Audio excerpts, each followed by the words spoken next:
तुम्ही रोज थकताय का आणि तुम्ही रोज चांगलं व्यवस्थित झोपताय का? ह्या दोन्ही गोष्टींमध्ये ना 99% लोकांना अंतरच कळलं नाही का झोप काय असते आणि थकणं काय असतं. थकणं हा विषय वेगळा आहे आणि झोप हा विषय वेगळा आहे. खूप साऱ्या लोकांना असं वाटतं की मला आता झोप आली, झोपलेत आणि ते परत अर्ध्या तासाने उठलेत आणि त्यांना परत झोपच लागत नाही का, आता त्यांचं शरीर थकलेलं होतं, त्याला आराम भेटला, परत उठलून गेलं. तर झोपेचं आणि थकव्याचं यांचं दोन्हींचं वेगवेगळं कनेक्शन आहे.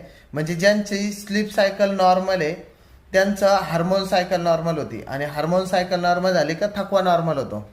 म्हणजे तुमचं सगळ्यात आधी झोप नॉर्मल करणं गरजेचं आहे. तुम्हाला वेळेवर झोपायला सुरुवात करावं लागेल, वेळेवर उठायला सुरुवात करावं लागेल.